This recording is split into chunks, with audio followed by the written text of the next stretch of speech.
शुभ संध्या मित्रों, मैं समाजशास्त्र अध्यापक दीपेश तिवारी आप सभी का सौर एकेडमी प्रयागराज में स्वागत और अभिनंदन करता हूं। तो दोस्तों, समाजशास्त्र वैकल्पिक विषय में आज आपका टॉपिक है वह है समाजशास्त्र और इतिहास में क्या संबंध है। समाजशास्त्र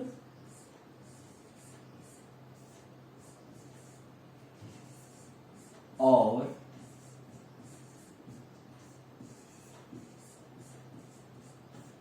इतिहास में आज हम लोग इस टॉपिक को जानेंगे।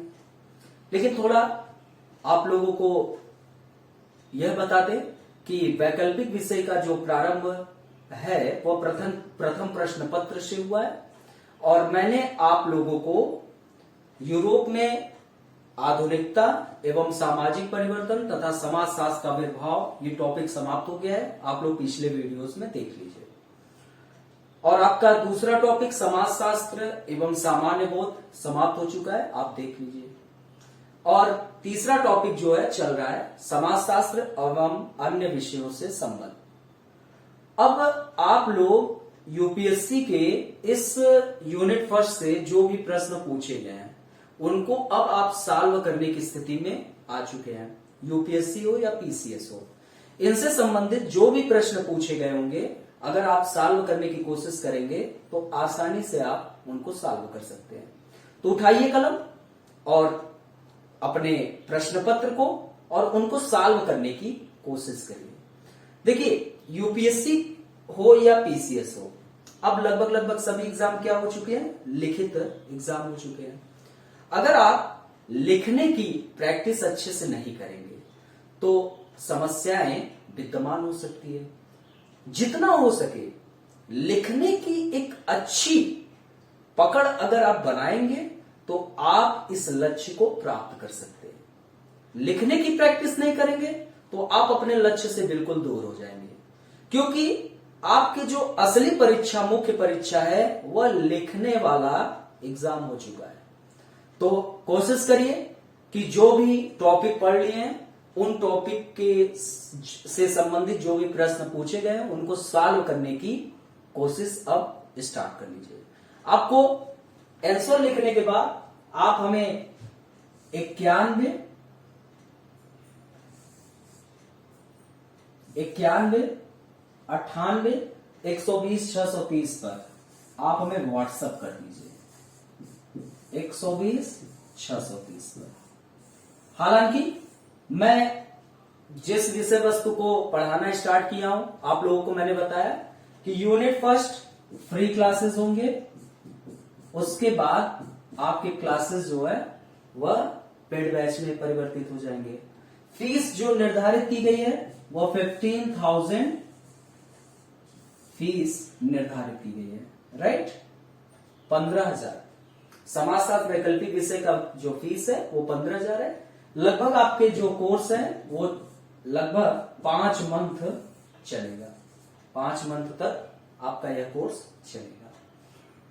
और कोशिश करिए कि आप एडमिशन लेने की प्रक्रिया में आ रहे हो या आपके अन्य साथी हो या आपके अन्य जो भी हो, अगर वह एडमिशन लेना चाहते तो वो बताएं। अगर कोई समाजशास्त्र वैकल्पिक विषय रखना चाहता है वो बताएं।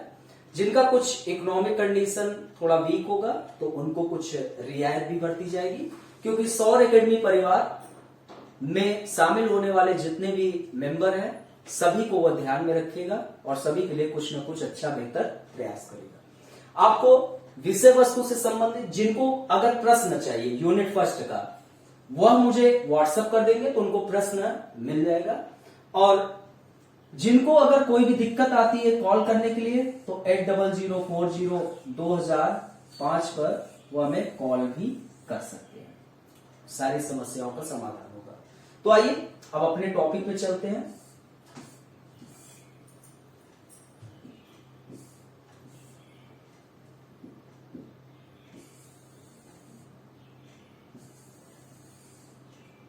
वेट थोड़ा देख लिया जाए, कुछ टेक्निकल समस्याएं हो गई होंगी और थोड़ा सा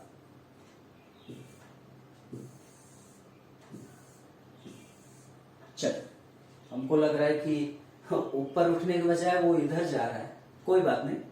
तो आज आपका टॉपिक है समाजशास्त्र और इतिहास।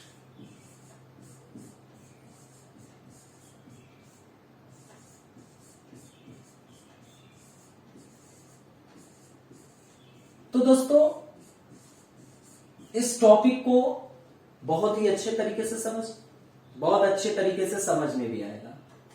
तो समाजशास्त्र और इतिहास, इन दोनों में घनिष्ठ संबंध मौजूद है।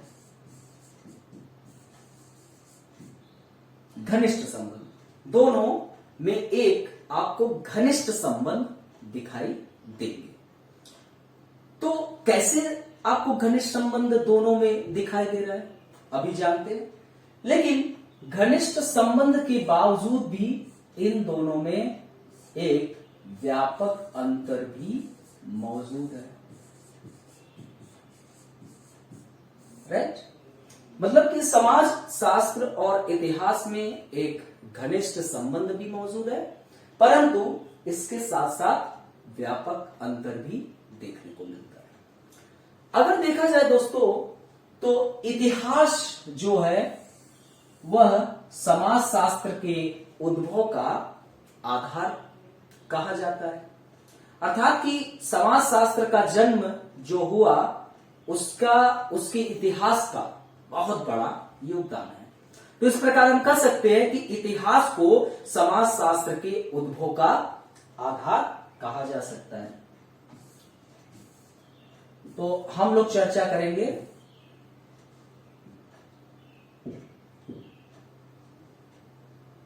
घनिष्ठ संबंध।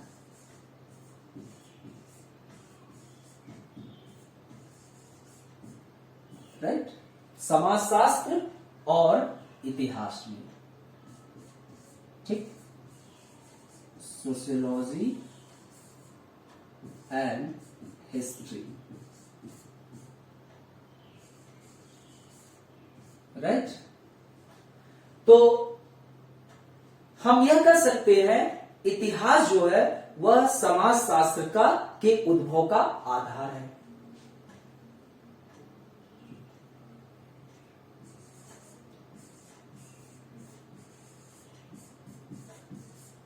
राइट?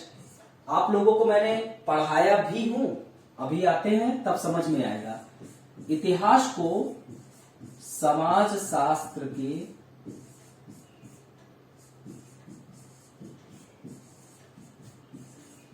उद्भव का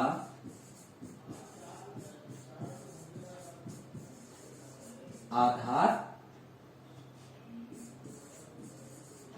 कहा जा सकता है। राइट? तो आपके मन में प्रश्न उठेगा कि कैसे? तो दोस्तों, ऐसा कहा जाता है कि जो आपका यूरोप का समाज था, अचानक तो समाजशास्त्र का उद्भव तो हुआ नहीं। समाजशास्त्र का उद्भव तो आप देखें ही एक प्रक्रिया के तहत, लेकिन यह जो समाजशास्त्र का उद्भव हुआ, जो जन्म होता दिखाई दे रहा है, उसके पीछे यूरोप के इतिहास का बड़ा योगदान था। अब यूरोप का समाज ट्रेडिशनल समाज था, राजतंत्र पर आधारित था। सब कुछ जो चर्च एवं पादरी थे उनका धार्मिक एवं लौकिक जीवन पर एक नियंत्रण था। लेकिन यूरोप में 3 महत्वपूर्ण ऐतिहासिक घटना घटी। तो कौन सी घटना? पुनर्जागरण, फ्रांस की क्रांति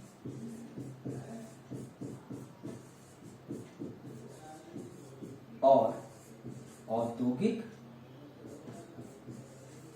क्रांति।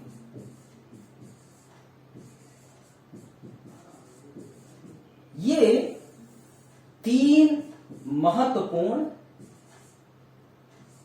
इंपॉर्टेंट ऐतिहासिक घटना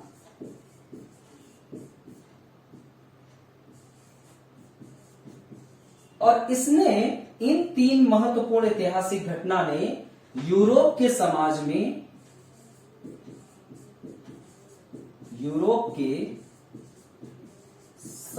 में व्यापक परिवर्तन को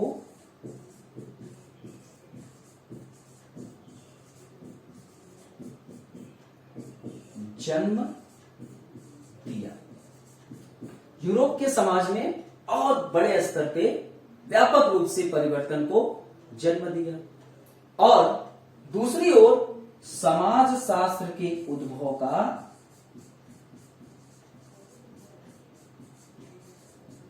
समाज शास्त्र के जन्म का आधार बना। राइट? तो दोस्तों, समाजशास्त्र और इतिहास दोनों में एक घनिष्ठ संबंध दिखाई देता है, क्योंकि इतिहास को समाजशास्त्र के उद्भव का आधार कहा जा सकता है। ऐसा कहा जा सकता है कि पुनर्जागरण, फ्रांसीसी क्रांति, औद्योगिक क्रांति जैसी प्रक्रियाओं ने यूरोपीय समाज में जिस व्यापक परिवर्तन को जन्म दिया, वह समाजशास्त्र के उद्भव का आधार बना। अब यह जो पुनर्जागरण था, यह पुनर्जागरण एक घटना नहीं थी, अपितु एक दौर था जहां समाज एक वैज्ञानिक एवं तार्किकता की ओर आगे बढ़ा। लोगों ने शून्य से सोचना प्रारंभ किया और कारण एवं परिणाम के बीच अंतर संबंधों को जानने का प्रयास किया। जिस यूरोपीय समाज एक परंपरागत समाज था, जो यूरोपीय समाज एक राजतंत्र पर आधारित था, जहां धर्म एवं चर्च और उसमें कार्य करने वाले पादरियों का वर्चस्व था, धर्म की सत्ता को चुनौती दे पाना कठिन कार्य था। लेकिन पुनर्जागरण के काल ने जो भी रूढ़िवादी धार्मिक पहलू थे, उनको चुनौती दे पाने में सफल हुआ। तो यह एक तार्किकता का दौर था। लोग शून्य से सोचना प्रारंभ किए, लोग प्रश्न करना शुरू किए। तो दोस्तों, यह पुनर्जागरण हुआ, समाज तार्किक हुआ। फ्रांस की क्रांति, जिसने आधुनिक विचारधाराएं, स्वतंत्रता, समानता, बंधुत्व जैसे शब्दों को जन्म दिया। अब लोगों को अपने स्वतंत्रताओं का बोध होगा, समानताओं का बोध होगा, तो वह प्रश्न तो करेगा ही करेगा, क्या मेरे लिए उचित है, क्या मेरे लिए अनुचित है। लेकिन दोस्तों, औद्योगिक क्रांति जो थी, इसने समाज को 2 वर्ग में बांटा, एक पूंजीपति वर्ग और एक श्रमिक वर्ग। पूंजीपति वर्ग जिसने उत्पादन की पहलुओं पर बिल्कुल नियंत्रण स्थापित किया था, और श्रमिक वर्ग जिसका अपने सिर्फ श्रम पर नियंत्रण था। एक ऐसी स्थिति आई जहां इन दोनों में बहुत बड़ी असमानता देखने को मिली। अब बुद्धिजीवी वर्ग जो था, वह यह सोचा कि आखिरकार इनके पीछे असमानता का कारण क्या है, और इस आधार पर एक व्यवस्थित विषय के रूप में समाज शास्त्र का उद्भव होता दिखाई देता है। तो इस प्रकार हम कह सकते हैं कि इतिहास को समाज शास्त्र के उद्भव का आधार कहा जा सकता है, अर्थात कि जो समाज शास्त्र है वह यूरोपीय समाज के इतिहास से उत्पन्न हुआ। यद्यपि समाज शास्त्र का उद्भव इतिहास से संबंधित रहा, मैं मान रहा हूं कि जो समाज शास्त्र का जन्म हुआ वह उसके इतिहास से जन्म होता दिखाई दे रहा है, इसमें घनिष्ठ संबंध दिखाई दे रहे हैं, परंतु इन दोनों में भिन्नताएं भी मौजूद है।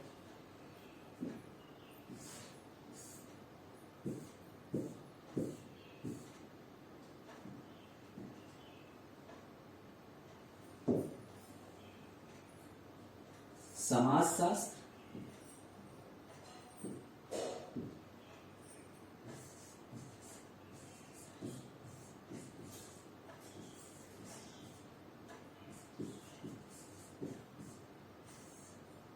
One minute.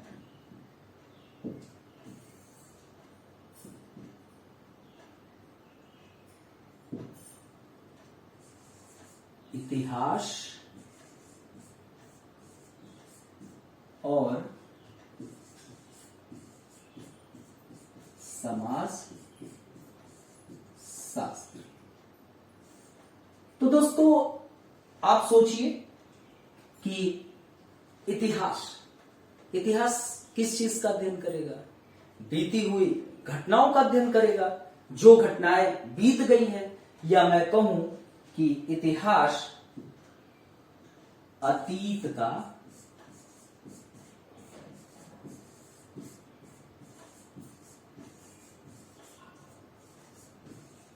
अध्ययन करेगा। लेकिन समाज शास्त्र किसका अध्ययन करेगा? समाज शास्त्र वर्तमान का अध्ययन करेगा। अर्थात कि इतिहास के अंतर्गत आप प्राचीन इतिहास को पढ़ते हैं, एक अतीत है। मध्यकालीन को पढ़ते हैं, एक अतीत है। आप आधुनिक भारत को पढ़ते हैं, एक अतीत है। लेकिन समाज शास्त्र के अंतर्गत वर्तमान का अध्ययन, जैसे कोरोना काल है, उस कोविड के काल के कारण आखिरकार समाज में किस प्रकार की समस्याओं का जन्म होता है, तो वह विषय वस्तु समाज शास्त्र का हिस्सा बनेगा। इतिहास के अंतर्गत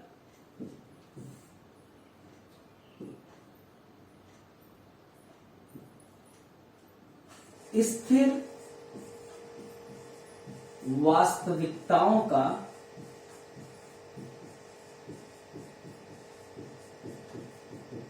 अध्ययन होता है। लेकिन समाज शास्त्र के अंतर्गत गतिशील वास्तविकताओं का अध्ययन होता है।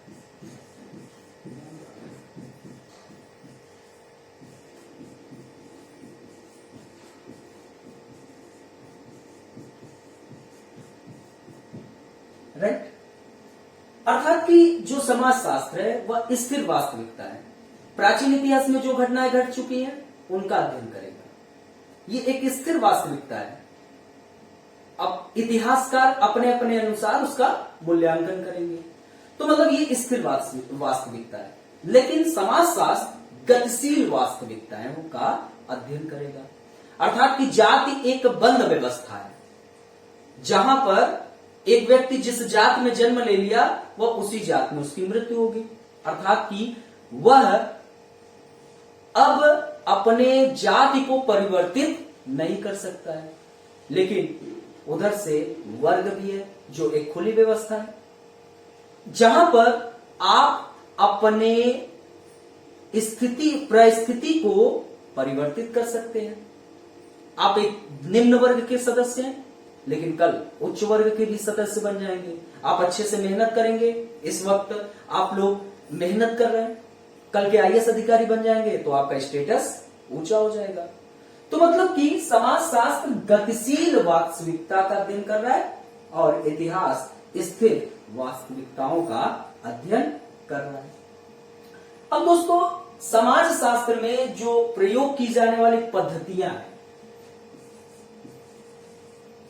उन पद्धति में अवलोकन, साक्षात्कार, प्रश्नावली,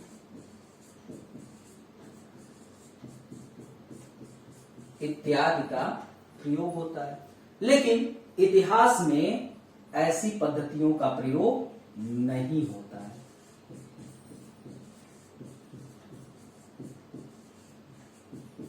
राइट? ऐसी पद्धतियों का प्रयोग इतिहास के अंतर्गत आपको देखने को बिल्कुल भी नहीं मिलेगा। राइट?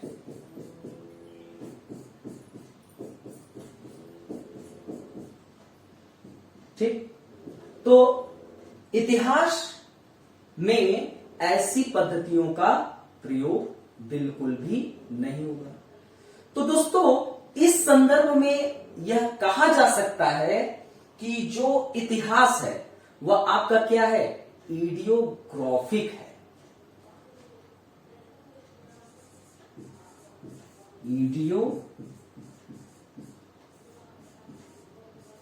ग्राफिक है, जबकि समाज शास्त्र जो है वह नोमोथेटिक है। नोमोथेटिक है।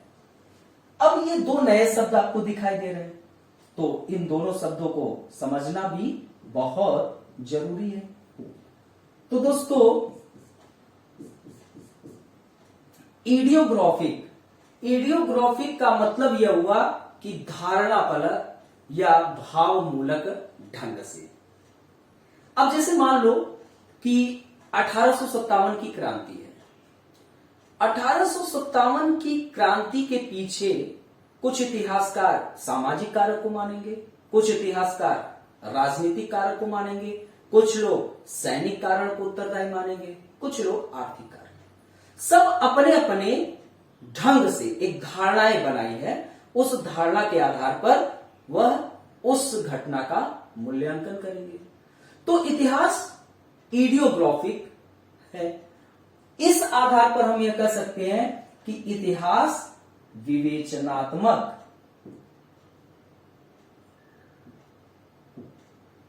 ठीक। इस आधार पर हम कह सकते हैं कि इतिहास जो है वह विवेचनात्मक पर आधारित है।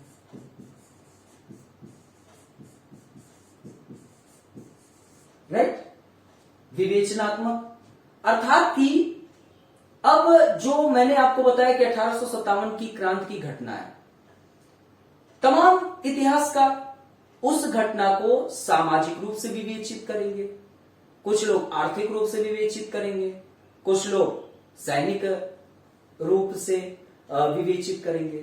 तो इडियोग्राफिक का इतिहास होने के कारण, मतलब इतिहास एक इडियोग्राफिक है, इस कारण इतिहास एक विवेचनात्मक आधारित है, अर्थात इतिहास विवेचनात्मक है।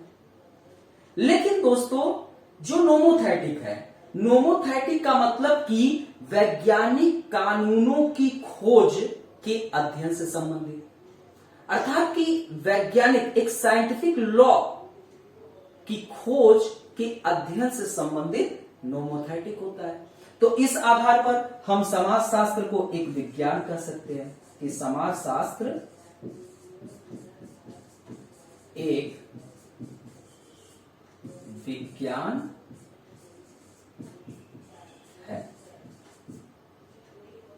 तो दोस्तों, आप लोगों ने ये पूरे के पूरे मौलिक भेद इतिहास और समाजशास्त्र में देखने को मिला कि इतिहास और समाजशास्त्र में ये मौलिक भेद देखने को मिलते हैं। तो इतिहास के अंतर्गत अतीत का अध्ययन हो रहा है, बीती हुई घटनाओं का अध्ययन हो रहा है, जो घटनाएं बीत चुकी हैं। समाजशास्त्र वर्तमान का अध्ययन कर रहा है। आज जैसे कोविड-19 ने तमाम प्रकार की समस्याओं को जन्म दिया है, अब न्यू एजुकेशन पॉलिसी आया, तो वह न्यू एजुकेशन पॉलिसी में क्या सभी वर्गों को ध्यान में रखकर यह बना हुआ है, कैसी है समस्या है, तमाम प्रकार के पहलुओं का अध्ययन। और इतिहास स्थिर वास्तविकताओं को अध्ययन करता है, अर्थात कि जो घटना बीत चुकी है वो अब स्थिर है। लेकिन समाजशास्त्र गतिशील वास्तविकता, राइट। अब जैसे न्यू एजुकेशन पॉलिसी, अगर उसमें कुछ कमी है तो वो बताएगा कि इसमें क्या कमी है और सुधार होने की आवश्यकता है, गति दिखा रही है, गतिशील। जो समाजशास्त्र में पद्धति है वो अवलोकन, प्रश्नावली, साक्षात्कार इत्यादि का प्रयोग हो रहा है। समाजशास्त्र में इन सब का प्रयोग बिल्कुल भी नहीं होता है, क्योंकि इतिहास एक विज्ञान तो है, कह नहीं सकते हैं कि यह एक विज्ञान है, राइट। तो इसी कारण इतिहास को इडियोग्राफिक कहा जाता है, राइट, इडियोग्राफिक। और इडियोग्राफी का मतलब धारणा परक, एक धारणा, जैसे किसी ने धारणा बना ली कि पृथ्वी जो है, अब जैसे कोई धारणा बना ली कि पृथ्वी केंद्रित, राइट, लेकिन कॉपरनिकस जैसे आधुनिक विचारक आए तो उन्होंने कहा नहीं, सूर्य केंद्रित, राइट। तो मतलब कि दोस्तों, इडियोग्राफिक एक धारणा परक भावमूलक ढंग से अपने आप को रिप्रेजेंट करता है। तो इडियोग्राफिक के आधार पर हम यह कह सकते हैं कि यह विवेचनात्मक, इतिहास एक विवेचनात्मक है। लेकिन समाजशास्त्र नोमोथेटिक है, वह वैज्ञानिक कानूनों की खोज के अध्ययन से संबंधित है। तो समाजशास्त्र एक विज्ञान हुआ। अब दोस्तों इन दोनों में व्यापक अंतर होने के बावजूद भी इन दोनों में अपनी अपनी एक समानताएं हैं। तो समानताओं में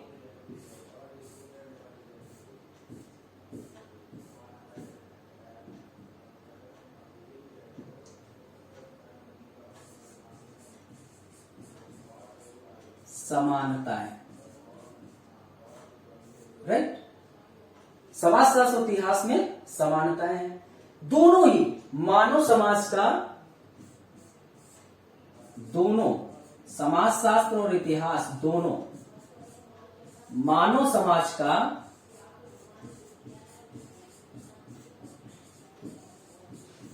संपूर्ण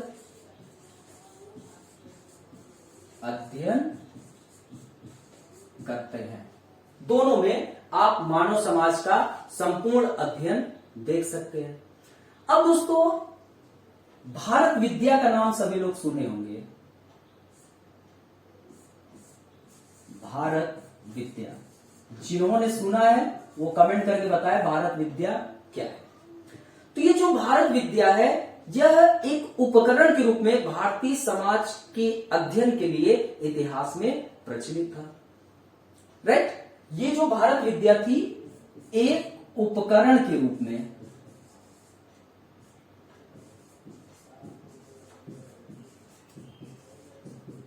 एक उपकरण के रूप में किसके अध्ययन के लिए? भारतीय समाज के अध्ययन के लिए, भारतीय समाज के अध्ययन के लिए। कहां पर प्रचलित थी? तो इतिहास में प्रचलित थी।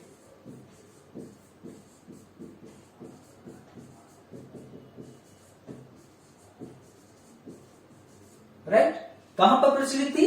इतिहास में प्रचलित थी। अब धीरे धीरे इसका प्रयोग कहां होने लगा? समाज शास्त्र में प्रयोग होने लगा। इस भारत विद्या का प्रयोग धीरे धीरे कहां होने लगा? समाज शास्त्र में प्रयोग होने लगा।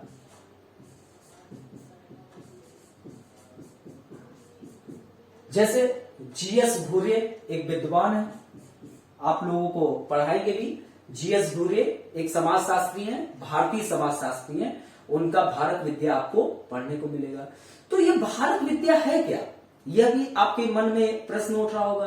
तो ये भारत विद्या जो है यह उपलब्ध ग्रंथों के आधार पर भारतीय समाज के अध्ययन की प्रक्रिया से संबंधित है। उपलब्ध ग्रंथ के आधार पर, उपलब्ध ग्रंथ के आधार पर भारतीय समाज के अध्ययन की प्रक्रिया से संबंधित है। भारतीय समाज के अध्ययन की प्रक्रिया से संबंधित है। तो दोस्तों समाजशास्त्र और इतिहास में घनिष्ठ संबंध हुआ। दोनों संपूर्ण समाज का अध्ययन कर रहे हैं। एक भारत विद्या उपकरण के रूप में मौजूद ही था भारतीय समाज के अध्ययन के लिए, और यह इतिहास में प्रचलित था। धीरे धीरे समाजशास्त्र में उपयोग होने लगा। भारतीय समाजशास्त्री जीएस घुरे ने भारत विद्या का उपयोग भी किया भारतीय समाज को समझाने के उद्देश्य से। तो दोस्तों भारत विद्या क्या है? यह उपलब्ध जो ग्रंथ हैं, जैसे वेद, पुराण, तमाम प्रकार के ग्रंथ हैं, उन ग्रंथों के आधार पर समाज, भारतीय समाज के अध्ययन की प्रक्रिया से भारत विद्या संबंधित है। तो क्या हुआ? इन दोनों विषय वस्तु में घनिष्ठ संबंधता देखने को मिली, राइट, देखने को मिला। अब दोस्तों आपके समानताओं में और आगे देखिए, तो आप लोग यह देखने को मिलेंगे कि एक आपके वेबर जी थे। वेबर जो है वह भी पूंजीवाद को विस्तार से समझाने के उद्देश्य से यूरोपीय समाज के इतिहास का अध्ययन किया। राइट। तो दोस्तों, जो वेबर ने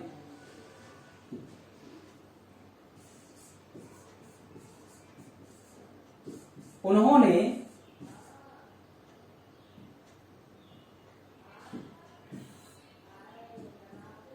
पूंजीवाद को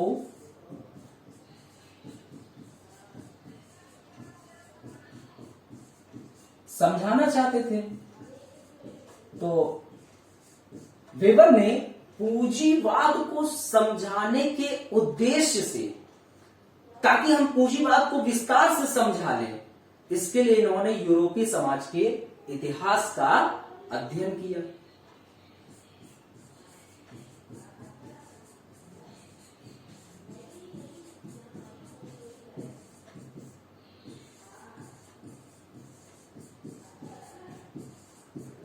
क्या किया?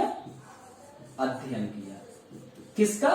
यूरोपीय समाज के इतिहास का अध्ययन किया, ताकि हम पूंजीवाद को समझा सके। अब दोस्तों, मैंने आपको इसमें डिटेल में बताया कि जो प्रोटेस्टेंट ईसाई धर्म की मान्यताएं थी, उस प्रोटेस्टेंट ईसाई धर्म की मान्यताओं ने यूरोपीय समाज में पूंजीवाद को बहुत व्यापक स्तर पे जन्म दिया।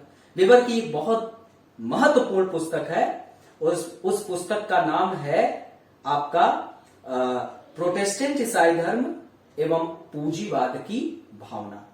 ठीक। तो प्रोटेस्टेंट नीति शास्त्र एवं पूंजीवाद की भावना, तो वेबर की पुस्तक का नाम क्या था? प्रोटेस्टेंट नीति शास्त्र एवं पूंजीवाद की भावना। उस पुस्तक में उन्होंने पूंजीवाद को विस्तार से समझाया कि किस प्रकार पूंजीवाद जो है यूरोपीय समाज के इतिहास से संबंधित है। तो प्रोटेस्टेंट ईसाई धर्म में कुछ मान्यताएं मौजूद थी जिन्होंने यूरोपीय समाज में व्यापक रूप से पूंजीवाद को बढ़ाया। वो मान्यताएं क्या मौजूद थी?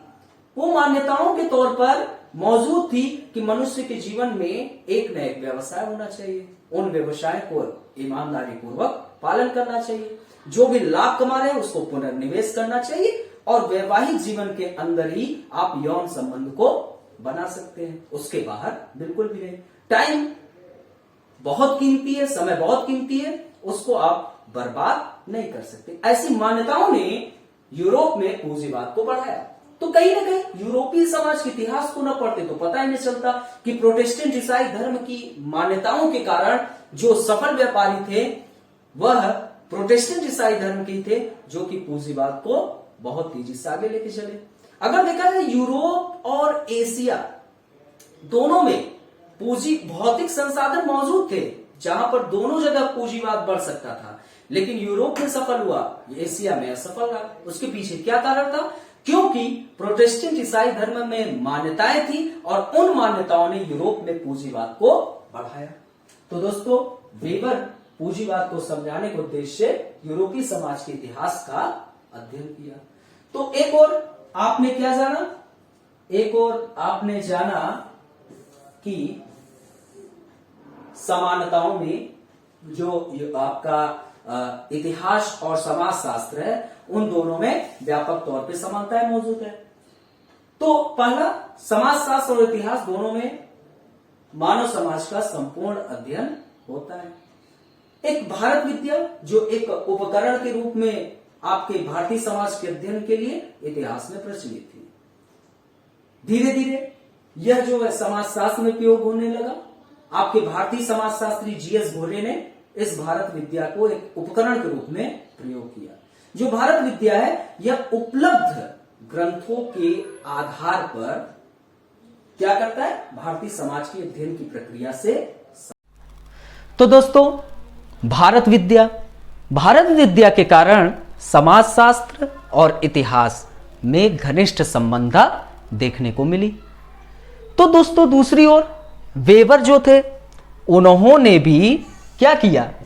वेबर ने भी पूंजीवाद को समझाने के उद्देश्य से यूरोपीय समाज के इतिहास की अध्ययन प्रक्रिया का क्या लिए? सहारा लिए।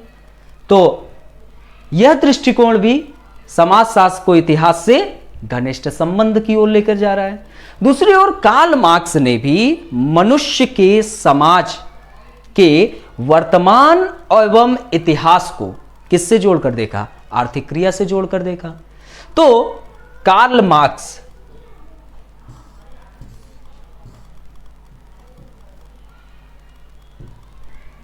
कौन?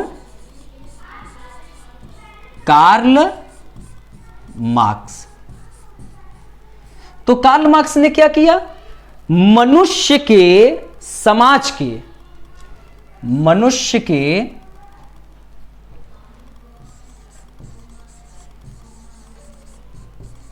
समाज के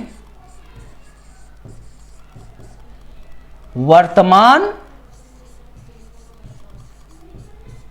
एवं इतिहास, वर्तमान को भी एवं इतिहास को भी किससे जोड़कर देखा? आर्थिक क्रिया से जोड़कर देखा।